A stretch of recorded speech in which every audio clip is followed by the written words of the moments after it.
ఈరోజు మేము తిరుత్తణి వెళ్తున్నామండి. తిరుత్తణిలో స్వామివారి గుడికి వెళ్ళే దారి ఇది.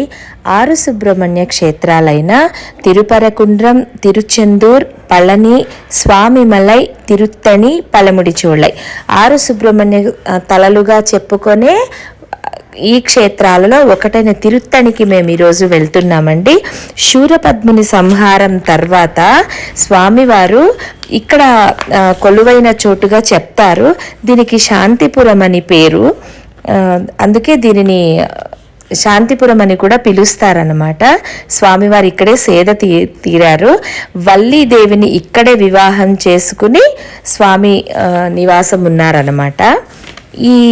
ఈ గుడి అండి అద్భుతమైన శిల్పకళతో, ఎత్తైన గోపురాలతో, అత్యద్భుతమైన దీంతో చాలా అందంగా ఉంది ఈ గుడి.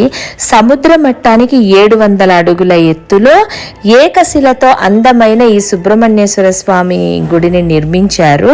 పర్వత శ్రేణులపై కొలువైన అందమైన అద్భుతమైన మురుగన్ కోవెల ఇది.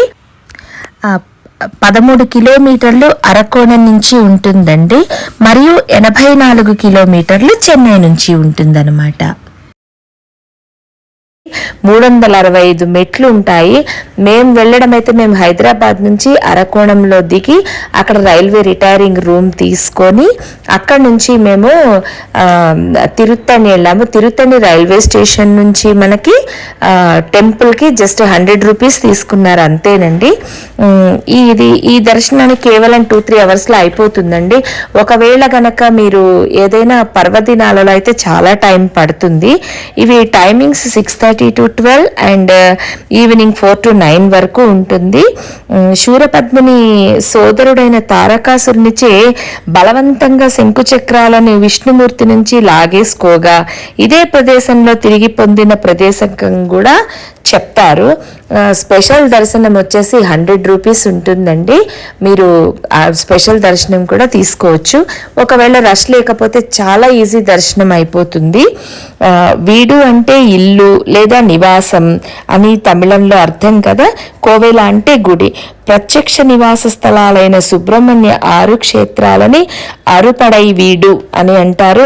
దైవ కార్యాలు నిర్వహించిన ప్రదేశాలుగా, ప్రత్యక్షంగా స్వామివారు అవి చూపించిన ప్రదేశాలుగా చెప్తారు. కాబట్టి సుబ్రహ్మణ్యేశ్వర స్వామికి అంత మహిమ ఉందని నమ్మి ఏది కోరుకుంటే అది నెరవేరుతుందని, మన కష్టకాలంలో స్వామి మనని ఆదరిస్తారని తప్పకుండా నమ్ముతారు. ఇక్కడ పల్లవ రాజులు మరియు 2017లో ఈ గుడికి పునర్నిర్మాణం జరిగిందండి.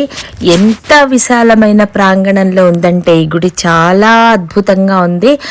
ఈవెన్ గోడల మీద కూడా అద్భుతంగా బోలెడన్ని చిత్రకళ ఉన్నాయండి. రాళ్ల మీద చెక్కారనమాట. దీనికి మంచిగా లోపలైతే చాలా చాలా బాగుంది గుడి. వల్లీదేవితో కొలువై ఉన్న ఈ గుడి 100 రూపాయలు స్పెషల్ టికెట్. మేము ఆ స్పెషల్ టికెట్కి వెళ్తున్నామండి, మీరు చూడొచ్చు. ఈ గోడల మీదండి అద్భుతమైన శిలలు ఉన్నాయని చెప్పాను కదా. మేము వెళ్ళే దారిలో ఈ గోడలకంతా ఉన్నాయి చూడండి, ఏనుగులు అవన్నీ ఉన్నాయన్నమాట. సుబ్రహ్మణ్యేశ్వర స్వామి చాలా మహిమాన్వితుడు. ఎవరి పిలిచినా కుమారా అని పిలవగానే మన కష్టాలు తీర్చే కొంగు బంగారం ఈయన. ఇక్కడ కావడి ఉత్సవాలు అవి కూడా చాలా బాగా, ఏ గుడికి వెళ్ళినా కూడా ఇడుంబుడితో స్టార్ట్ అయింది కాబట్టి ఆయన్ని దర్శనం అయ్యాకే ఈయన్ని దర్శించుకుంటారు.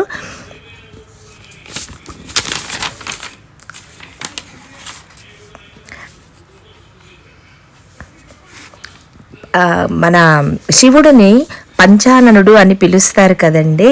పంచాననుడు అంటే 5 ముఖములు కలిగిన వాడు. ఆ 5 ముఖాలు నేచర్ని తెలియజేస్తాయి, ప్రకృతిని.